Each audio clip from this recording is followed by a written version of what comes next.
UP के मुरादाबाद में गौकशी के आरोपियों से पुलिस की मुठभेड़ हुई। मुठभेड़ में 2 गौकशी के आरोपी गोली लगने के बाद गिरफ्तार हुए। फिलहाल पुलिस को बड़ी सफलता हाथ लगी है। सर, कटघर थाना क्षेत्र में मुठभेड़ का एक मामला सामने आया है। कौन है आरोपी और क्या रहा है?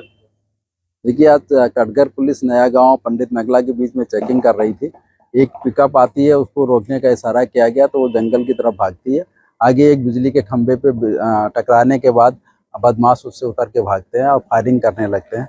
उसमें पुलिस ने जब आत्मरक्षार्थ फायरिंग करी है तो 2 बदमाशों की गोली लगी है। दोनों बदमाशों को तत्काल पुलिस द्वारा अपनी गाड़ी से जिला अस्पताल में यहाँ एडमिट कराया गया है। 2-3 बदमाश भागने में सफल हुए हैं और जब रास्ते में पूछताछ की गई है उसमें से एक ने नाम अपना आलम और दूसरे ने जीशान बताया है। दोनों द्वारा बताया गया कि वो पूर्व में भी जेल जा चुके हैं गौकशी के मामले में। उन पे कई मुकदमे और गैंगस्टर का भी मुकदमा उन पे चल रहा है। जब पिकअप की तलाशी ली गई है तो वहाँ पे छुरे और गौकशी के अन्य हथियार वहाँ बरामद हुए हैं। मौके पर तमंचे जो बदमाशों के पास थे वो भी बरामद किए गए हैं। वो कब्जे पुलिस लिए गए हैं। सर, क्या इन्होंने बताया क्या कोई घटना करने के लिए जा रहे थे या? देखिए, इन पे पूर्व में भी मुकदमे हैं।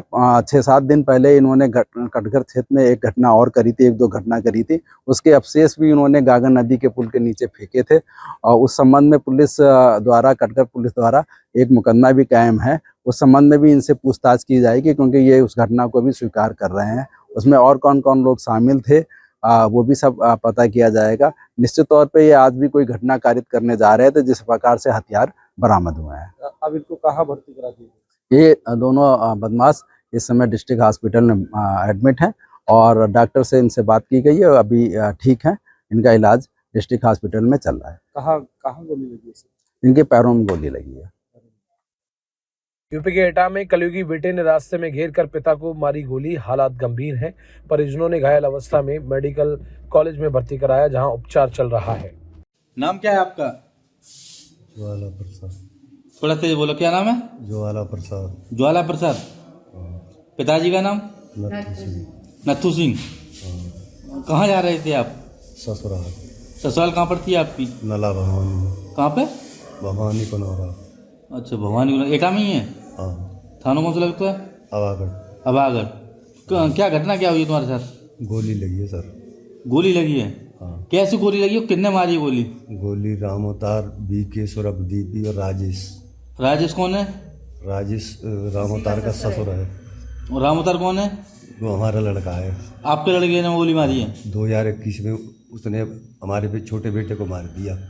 उसी भाई ने? हाँ। तो वो लड़का आपके पास नहीं रहता था? ना। अलग रहते हैं? अभी छूटा है जेल से। अच्छा, जेल से छूटे हैं। किस हत्या के मामले में जेल गए थे? हाँ। कोई विवाद है? क्या विवाद क्या है इनका? विवाद नहीं, वो 24 घंटा चोरी चमोरी का काम है। किनका? जिसने गोली मारी है? हाँ, राम अवतार का। राम अवतार का? हम लोग छुड़ाते नहीं। अच्छा, छुड़ाते नहीं हो आप? हमारे पास इतना पैसा नहीं है। अच्छा, तो कोई वजह तो होगी जो आपके छोटे बेटे को मारा, उसकी क्या वजह रही थी? कोई वजह नहीं, वो हमारे साथ रहता था। अच्छा, आपको छुड़ाया नहीं वो कर। तो कोई जमीन का विवाद? कोई विवाद नहीं। कोई विवाद नहीं है? फिर ऐसे कैसे गोली मार दी? उसकी गुंडागर्दी, वो जबरदस्ती मांगता था। क्या पैसा? काय के लिए? हमें छुड़ाओ। अच्छा, छुड़ाने के लिए चोरी चकोरी करते थे वो? आप पैसे नहीं देते थे? ना। अवागढ़ क्षेत्र का मामला है। आज शाम को थाना पुलिस को सूचना मिली थी कि एक व्यक्ति को गोली मार दी है। इस सूचना पर तत्काल थाना पुलिस द्वारा वसुंधरा चौकी क्षेत्र में पहुंचा गया। जानकारी करने पर मजरूब द्वारा बताया गया कि मैं एका क्षेत्र जनपद फिरोजाबाद का निवासी हूं। मैं अपनी ससुराल अवागढ़ जा रहा था, तभी रास्ते में मेरा पुत्र राम अवतार, जो अपराधी किस्म का है, उसने मेरी गोली मार दी है। मेरे बाएं हाथ में गोली लगी है। इस सूचना पर तत्काल मजरूब को उपचार हेतु जिला चिकित्सालय एटा भिजवा दिया गया है। तहरीर प्राप्त की जा रही है। घटना की गहराई से छानबीन की जा रही है। जो भी तथ्य निकल कर आएंगे तदनुसार वैधानिक कार्रवाई अमल में लाई जाएगी। आपका नाम क्या है? सुनीता। सुनीता देवी। आपके कौन है ये? पति। पति। क्या घटना हुई और कहाँ पर घटना हुई है ये घटना हुई है गणेशपुरा के और राजगढ़ के बीच में। कौन सा थाना लगता है वो? जे अवागढ़ थाना लगता है। अवागढ़। कौन है आपके ये? पति है। तो मतलब किसने गोली मारी आप बता रही लड़के ने हैं? मारी है। कौन से नंबर का लड़का था वो? वो बड़ा वाला है राम अवतार। तो ऐसी क्या वजह रही जो बेटे ने बाप पिताजी को गोली मारी? कोई वजह नहीं है भाई, छुड़ाते नहीं है। अब छूटा है लड़का, हमारा भी लड़का मार दिया। हाँ हाँ बड़े वाला 3 नंबर का हाँ। खत्म कर दिया। वो क्यों मारा इन्होंने?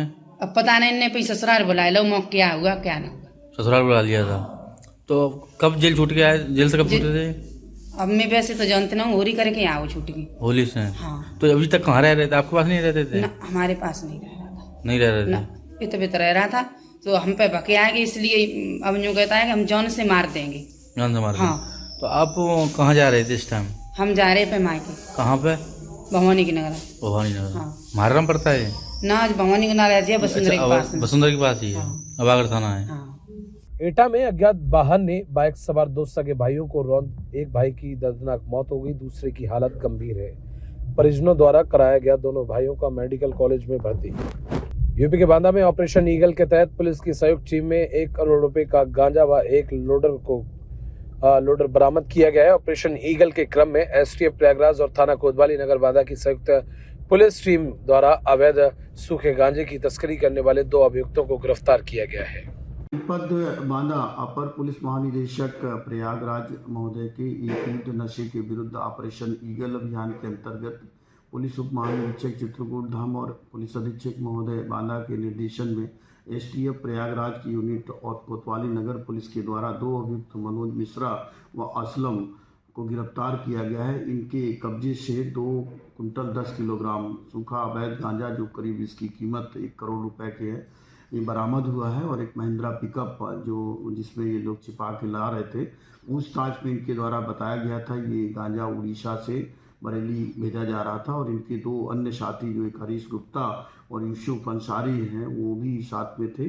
और इसमें पूछताछ की जा रही है एसटीएफ यूनिट के द्वारा भी, कोतवाली नगर पुलिस के द्वारा भी। और ये पूरा पता लगाया जा रहा है कि ये किस तरह से कैसे यहाँ से इसके रास्ते जा रहे थे। इसमें जो जानकारी मिली है कि ये जो मनोज मिश्रा है ये विशेषरगंज बहराइच का है और ये असलम है ये थाना भमौरा जनपद बरेली का है और ये हरीश गुप्ता थाना गिलौला श्रावस्ती का है और ये जो यूसुफ अंसारी है थाना आंवला जनपद बरेली का है। ये चारों लोग किस तरह से उड़ीसा के रास्ते से, जंगली रास्तों से महिंद्रा पिकअप से गांजा ला रहे थे, इस सारे पूरे प्रकरण की जांच की जा रही है। कहाँ से ला रहे थे, कहाँ ले जा रहे थे, इस सारे तथ्यों की जांच पड़ताल करके इसमें अग्रिम विधिक कार्रवाई की जाएगी। फिलहाल ये दोनों अभियुक्त जो मनोज मिश्रा है और असलम, इसको माननीय न्यायालय के समक्ष प्रस्तुत कर जो रिमांड की कार्रवाई और अग्रिम विधिक कार्रवाई की जा रही है। लखनऊ में उत्तर प्रदेश मुख्यमंत्री योगी आदित्यनाथ और रक्षा मंत्री राजनाथ सिंह भारत रत्न अटल बिहारी वाजपेयी की जयंती के अवसर पर केडी सिंह स्टेडियम में आयोजित अटल युवा महाकुंभ में शामिल हुए। यूपी के लखनऊ में केंद्रीय रक्षा मंत्री राजनाथ सिंह यूपी के सीएम योगी आदित्यनाथ के साथ पूर्व पीएम अटल बिहारी वाजपेयी के जन्म शताब्दी वर्ष के अवसर पर अटल युवा महाकुंभ के उद्घाटन में शामिल हुए। इस दौरान क्या कुछ उन्होंने कहा, सुना देते हैं आपको। आज बच्चों ने जिस तरीके से यह कार्यक्रम प्रस्तुत किया है, मुझे ऐसा लग रहा था कि 25 दिसंबर 1924 को भारत के राजनीतिक क्षितिज पर जिस सूर्य का उदय हुआ था, आज भी वह सूर्यास्त नहीं हुआ है, ऐसी अनुभूति मुझे हो रही है। श्रद्धेय अटल बिहारी वाजपेयी जी के व्यक्तित्व और कर्तृत्व से मैं समझता हूं भारत ही नहीं बल्कि दुनिया के देशों के बहुत सारे लोग अच्छी तरह से परिचित हैं और विशेष रूप से लखनऊ के लोग तो अटल जी से काफी हद तक परिचित हैं। हम लोग जानते हैं कि जहां पर वह एक विलक्षण प्रतिभा थी, वहीं पर एक अद्भुत सरलता उनके व्यक्तित्व में स्वाभाविक रूप से हम सबको देखने को मिलती थी। उनके जीवन से जुड़े हुए इतने सारे प्रसंग हैं, सारे प्रसंगों की यदि मैं चर्चा करूं तो एक लंबा समय लगेगा, लेकिन मैं यही कहना चाहूंगा उनका स्वभाव कितना विनोदी था। 1-2 घटनाओं की चर्चा यहां पर मैं करना चाहूंगा। किसी ने एक समय यह कहा कि अटल जी आप बहुत अच्छा बोलते हैं, विलक्षण प्रतिभा के धनी हैं, लेकिन आपको जितना फर्म होना चाहिए, जितना दृढ़ होना चाहिए, उतने फर्म और उतने दृढ़ आप नहीं दिखाई देते हैं। तो अटल जी ने मुस्कुराते हुए कहा था, क्या आपको यह मालूम नहीं है कि मैं अटल भी हूं, तो अटल के साथ साथ मैं बिहारी भी हूं, ऐसा कहकर पूरे माहौल को ही हल्का कर देने का काम हमारे अटल बिहारी वाजपेयी जी ने किया। ऐसा उनका अद्भुत व्यक्तित्व था। एक बार पाकिस्तान गए थे, पाकिस्तान एक कार्यक्रम को संबोधित कर रहे थे, प्रेस के लोग मौजूद थे। उसमें एक प्रेस की महिला ने खड़े होकर यह कहा कि अटल जी, आप बहुत अच्छे वक्ता हैं, एक शर्त पर मैं आपसे शादी करने के लिए तैयार हूं। गजब की वो अभी महिला थी। शर्त हमारी यह है कि यदि आप हमको मुंह दिखाई में कश्मीर दे दो तो हम आपसे शादी करने को तैयार हैं। तो चटपट अटल बिहारी वाजपेयी जी ने जवाब देते हुए कहा कि हाँ, मैं भी आपसे शादी करने को तैयार हूं, लेकिन दहेज में मुझे पूरा पाकिस्तान चाहिए। यह कहकर पूरे माहौल को हल्का करने का काम श्रद्धेय अटल बिहारी वाजपेयी जी ने किया। अभिभावक के रूप में भी मुझे विशेष रूप से उनका मार्गदर्शन प्राप्त हुआ है और मैं जानता हूं कि हिंदुस्तान के बहुत सारे नेताओं को उनका आशीर्वाद प्राप्त हुआ है और उनके मार्गदर्शन में ही उन्होंने एक अपनी शख्सियत भारत की राजनीति में बनाई है। मंत्रिमंडल में भी उनके साथ मुझे काम करने का अवसर मिला है और एक बार जिस समय एक वोट से सरकार भारत की संसद में उनकी गिर गई थी, उनके भाषण को हिंदुस्तान ही नहीं दुनिया के दूसरे देशों में रहने वाले जो हमारे भारतीय मूल के लोग थे, उन्होंने सुना और मैं कह सकता हूं वो अद्भुत भाषण था। भाषण को समाप्त करते हुए उन्होंने कहा था कि मैं अपनी सरकार को बचाने के लिए मैं किसी पार्टी को तोड़कर अपनी सरकार नहीं बचाना चाहूंगा, यह हमारा इकबाल कभी से स्वीकार नहीं करेगा। यह सहारनपुर में नकुड़ अवेहेटा पुलिस से बदमाशों की मुठभेड़ और लूट की घटना में शामिल बदमाशों को गिरफ्तार कर एक बाइक बरामद की गई है। यूपी के मुरादाबाद में संसद में भाषण के दौरान गृह मंत्री अमित शाह द्वारा डॉक्टर भीमराव अंबेडकर पर की गई टिप्पणी के लिए AIMIM पर का राष्ट्रपति के नाम ज्ञापन सौंपा गया। जी देखिए, आज जो विगत दिनों में सदन चला था उसमें संसद में जो गृह मंत्री भारत सरकार ने बयान दिया था बाबा साहब भीमराव अंबेडकर को लेकर और उनका अपमान किया था, उसी संबंध में आज माननीय प्रदेश अध्यक्ष जनाब शौकत अली साहब के आदेश अनुसार और इंडिया मजलिस इत्तेहादुल मुस्लिमीन के मुरादाबाद इकाई ने आज ज्ञापन दिया है कि अमित शाह जी जो हैं अपने पद से इस्तीफा दें या इस वक्तव्य पर अपने माफी मांगे। और अगर वो माफी नहीं मांग रहे हैं तो भाजपा जो कथित रूप से कहती है कि वो संविधान का आदर करती है, उन्हें उस ऐसे गृह मंत्री को हटाना चाहिए जो संविधान निर्माता का अपमान करता हो। क्या मुतालबा है आपका? हमने आज जिला मुरादाबाद और इंडिया मजलिस इत्तेहादुल मुस्लिमीन जिला अध्यक्ष के नेतृत्व में हम यहाँ लोग इकट्ठा हुए हैं, सारे पदाधिकारी, सारे कार्यकर्ता। और जो अमित शाह जी ने बयान दिया है पार्लियामेंट के अंदर, वो बहुत तकलीफदेह है। उससे हमारे बहुत हम आहत हुए हैं। करोड़ों लोगों के, करोड़ों भारतीयों के दिल टूटे हैं। शोषित वंचित समाज, मुसलमानों के उन्होंने दिल तोड़ दिए ये कह के। तो ये जानबूझ के करा जा रहा है, हमें ऐसा लग रहा है। अगर ऐसा नहीं है तो अमित शाह जी अब तक माफी मांग चुके होते और अगर उन्होंने माफी नहीं मांगी तो पार्टी उनको निकाल देती, तो कोई तो कार्रवाई होती है ना। कोई कार्रवाई क्यों नहीं हो रही?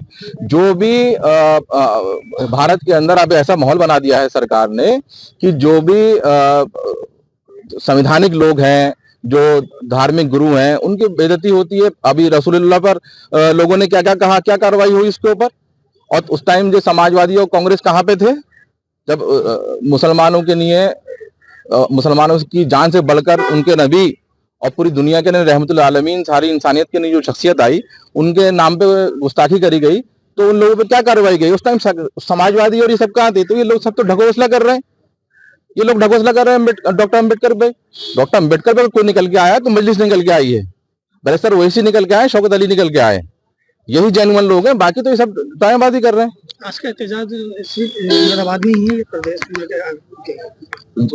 सारे प्रदेश में सारे जिला अधिकारी जो कलेक्ट्रेट है वहाँ पे प्रदर्शन हो रहे हैं। और अभी चेतावनी है कि हमसे चाहते हैं, अभी हमने चेतावनी दी है कि भाई आप ये कर दीजिए, नहीं करेंगे तो आदरणीय प्रदेश अध्यक्ष जो भी आदेश करेंगे, बैरिस्टर ओवैसी जैसे आदेश करेंगे, पूरे देश भर में आंदोलन होगा। क्यों नहीं होगा? यूपी के फिरोजाबाद में रेडीमेड कपड़ा गोदाम और जूट शोरूम में भीषण आग लग गई। आपको बता दें, चूड़ियों के शहर फिरोजाबाद के गंज बाजार स्थित जूट शोरूम और रेडीमेड कपड़ा गोदाम में भीषण आग लगने से लाखों का माल जलकर खाक हो गया।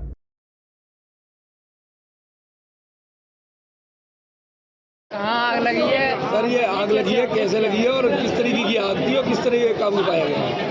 ये गंज मोहल्ले में आग लगने की सूचना प्राप्त हुई थी। एक शुभम राजपूत व्यक्ति द्वारा सूचना दी गई कि एक गोदाम में आग लगी हुई है। इसकी सूचना मिलते ही फायर सर्विस फरीदाबाद से घटनास्थल के लिए 3 गाड़ियाँ रवाना हुई।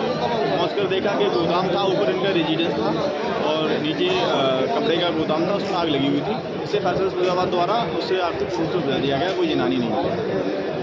सर देखा गया है कि ये सामान पूरा जल के राख हो गया है और ये ज्वलनशील पदार्थ में आता, कोई यहाँ पे सुरक्षा की व्यवस्था नहीं थी। इस तरह किस तरह देखता है फायर विभाग? ये इनका एक गोदाम टाइप सा था, जो उसमें कपड़े का गोदाम था, ऊपर रेजिडेंस था। तो जैसी सूचना हम लोगों को यहाँ का एक व्यक्ति है जो हमने आपको बताया शुभम राजपूत, उनके द्वारा सूचना दी गई। फिर मुझे खुद फ़ोन किया गया है कि आग लग गई है। इसकी सूचना मिलती तुरंत घटनास्थल पर गाड़ियाँ आई और यहाँ पर दिया गया, कोई जिनानी नहीं। यूपी के मुरादाबाद में पुलिस का ऑपरेशन क्लीन के तहत गौकशी के तस्करों से मुठभेड़ हुई। उत्तर प्रदेश पुलिस का ऑपरेशन क्लीन लगातार जारी है। सर कटघर थाना क्षेत्र में मुठभेड़ का एक मामला सामने आया है। कौन है आरोपी और क्या रहा है? देखिए, आज कटघर पुलिस नया गांव पंडित नगला के बीच में चेकिंग कर रही थी। एक पिकअप आती है, उसको रोकने का इशारा किया गया तो वो जंगल की तरफ भागती है।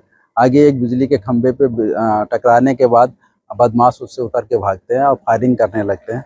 उसमें पुलिस ने जब आत्मरक्षा फायरिंग करी है तो 2 बदमाशों की गोली लगी है। दोनों बदमाशों को तत्काल पुलिस द्वारा अपनी गाड़ी से जिला अस्पताल में यहाँ एडमिट कराया गया है। 2-3 बदमाश भागने में सफल हुए हैं और जब रास्ते में पूछताछ की गई है उसमें से एक ने नाम अपना आलम और दूसरे ने जीशान बताया है। दोनों द्वारा बताया गया कि वो पूर्व में भी जेल जा चुके हैं गौकशी के मामले में। उन पर कई मुकदमे और गैंगस्टर का भी मुकदमा उन पर चल रहा है। जब पिकअप की तलाशी ली गई है तो वहाँ पे छुरे और गौकशी के अन्य हथियार वहाँ बरामद हुए हैं। मौके पर तमंचे जो बदमाशों के पास थे वो भी बरामद किए गए हैं, वो कब्जे पुलिस लिए गए हैं। सर क्या इन्होंने बताया क्या कोई घटना करने के लिए जा रहे थे या? देखिए, इन पे पूर्व में भी मुकदमे हैं। 6-7 दिन पहले इन्होंने कटघर क्षेत्र में एक घटना और करी थी, 1-2 घटना करी थी। उसके अवशेष भी इन्होंने गागर नदी के पुल के नीचे फेंके थे और उस संबंध में पुलिस द्वारा कटघर पुलिस द्वारा एक मुकदमा भी कायम है। उस संबंध में भी इनसे पूछताछ की जाएगी क्योंकि ये उस घटना को भी स्वीकार कर रहे हैं। उसमें और कौन कौन लोग शामिल थे वो भी सब पता किया जाएगा। निश्चित तौर पे ये आज भी कोई घटना कारित करने जा रहे थे जिस प्रकार से हथियार बरामद हुए हैं। अब इनको कहाँ भर्ती करा दिए?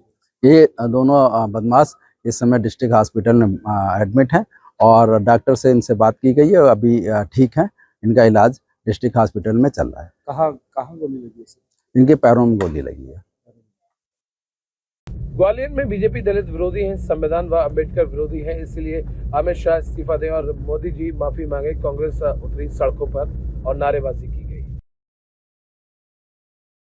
के मुरादाबाद में फरार चल रहे 15,000 रुपए के छात्र इनामी बदमाश अनिल को पुलिस ने गिरफ्तार किया है। पुलिस को एक बड़ी सफलता हाथ लगी है। यूपी के एटा में गृह मंत्री अमित शाह के संसद में अम्बेडकर पर दिए गए बयान के विरोध में प्रदर्शन लगातार जारी है। आज जो धरना दिया जा रहा है किन मुद्दों को लेकर धरना दिया जा रहा है? आज 1 दिवसीय धरना प्रदर्शन हमारी नेता आदरणीय बहन कुमारी मायावती जी के निर्देश पर सभी पूरे देश में सभी जिला स्तर पर दिया जा रहा है। इसका उद्देश्य ये है कि जो देश के गृह मंत्री हैं अमित शाह जी, उन्होंने हमारे परम पूज्य आदरणीय बाबा साहब भीमराव अम्बेडकर जी पे जो अभद्र टिप्पणी की है उसके खिलाफ हम लोग इस्तीफे की मांग कर रहे हैं। धरना प्रदर्शन पे बैठे हुए हैं। जिस तरीके से उन्होंने हमारे बाबा साहब का अपमान किया है, हम ये लोग चाहते हैं कि गृह मंत्री इस्तीफा दें। मुरादाबाद में संसद में भाषण के दौरान गृह मंत्री अमित शाह द्वारा डॉक्टर भीमराव अम्बेडकर पर की गई टिप्पणी के विरोध में बीएसपी का राष्ट्रपति के नाम ज्ञापन सौंपा गया।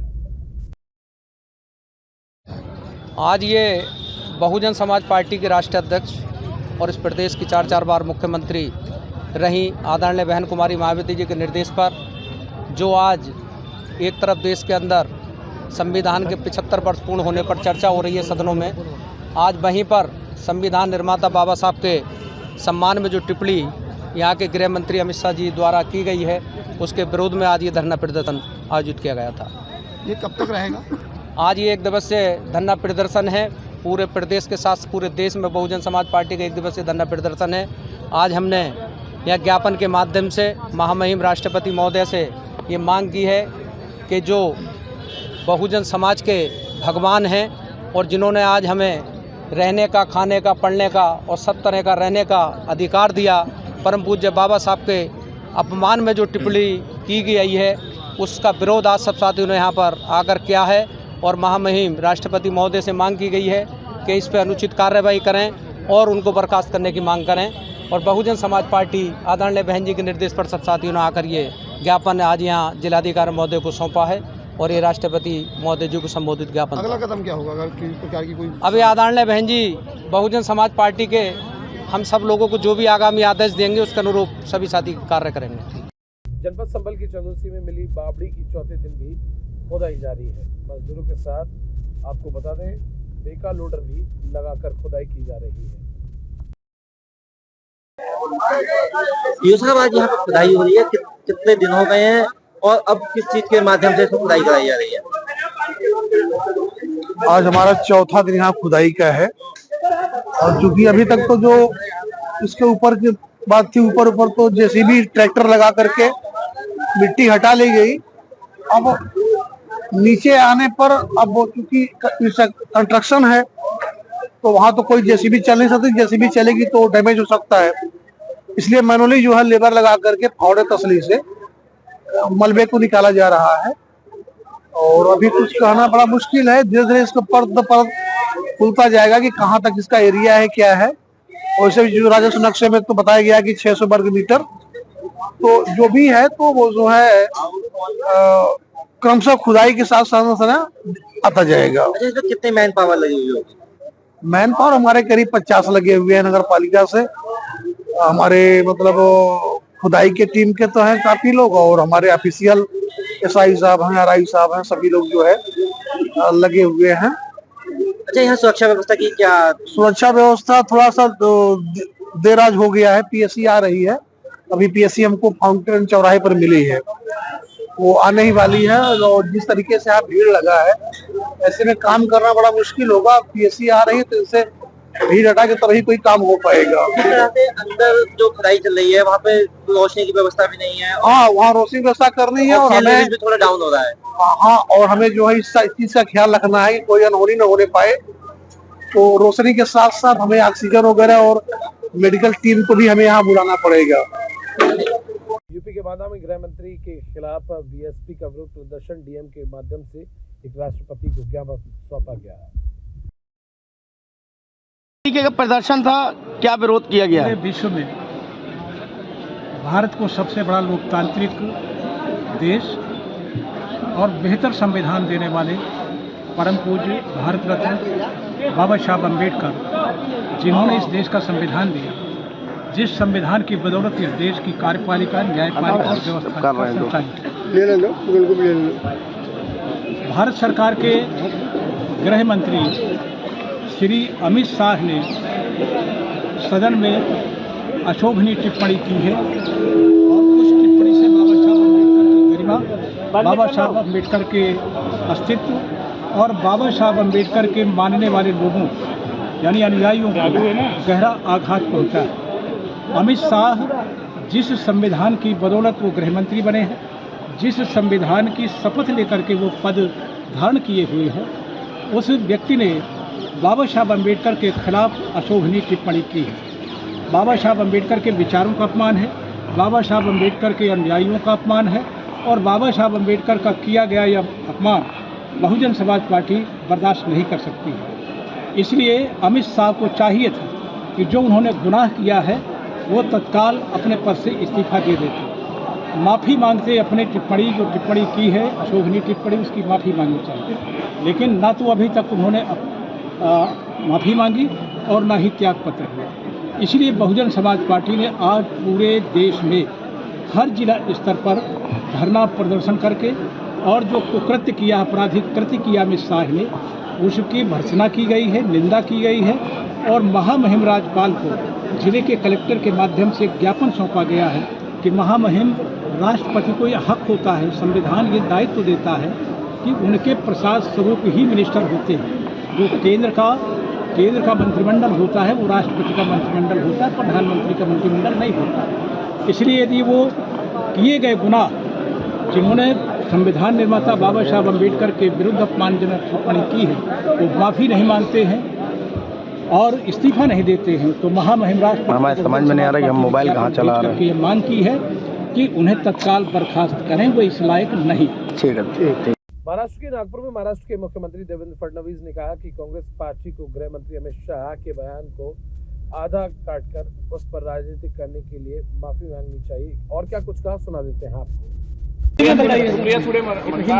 देखिए, कांग्रेस पार्टी ने पहले तो इस बात की माफी मांगनी चाहिए कि गृह मंत्री अमित शाह जी का जो पूरा बयान था उसको आधा काटकर उन्होंने उस पर राजनीति की, संसद का भी समय उसमें खराब किया। अब जनता में भी झूठी बातें लेकर वो जा रहे हैं। परिस्थिति ऐसी है कि संसद में भाषण के दरमियान आदरणीय प्रधानमंत्री मोदी जी ने जिस प्रकार से कांग्रेस को एक्सपोज किया, कैसे कांग्रेस ने और नेहरू जी, इंदिरा जी, राजीव जी से लेकर सोनिया जी तक, राहुल जी तक, कैसे लगातार कांग्रेस पार्टी ने और उसके नेताओं ने संविधान का अपमान किया, आरक्षण को नकारा, ये सारे एविडेंसेस उन्होंने देने के बाद एक प्रकार से कांग्रेस बौखलाई और बौखलाहट में इस प्रकार का काम कांग्रेस कर रही है। ये वही कांग्रेस है जिसने लगातार भारत रत्न डॉक्टर बाबा साहेब आम्बेडकर जी का अपमान किया है, उनको संसद में चुनकर भी आने नहीं दिया और लगातार उनको नीचा दिखाया।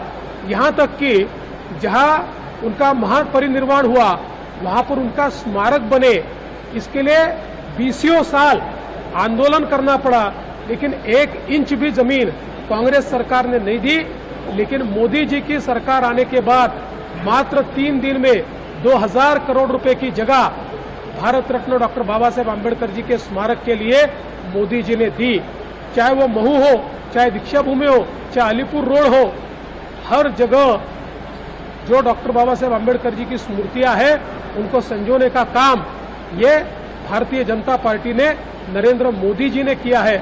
और लंदन में जहां पर डॉक्टर बाबा साहेब आम्बेडकर पढ़े, वो घर एक प्रकार से लीलाओं में जा रहा था और लगातार सारे के सारे आम्बेडकर जी के अनुयायी ये कह रहे थे कि इसको सरकार ने खरीद लेना चाहिए, लेकिन कांग्रेस सरकार ने उसको सिरे से नकार दिया। हमारी सरकार आई तो हमने जाकर उस घर को खरीदा और वहां पर एक प्रकार से उनकी स्मृतियों को जागरूक करने के लिए कई स्मृति चित्र वहां पर लगाकर एक उसको म्यूजियम में बदलने का काम हमने किया है। तो अगर आप देखें तो कांग्रेस का इतिहास ये बाबा साहब को नकारने का इतिहास है, उनका अपमान करने का इतिहास है, और बीजेपी का इतिहास ये संविधान के साथ और भारत रत्न डॉक्टर बाबा साहेब आम्बेडकर जी के साथ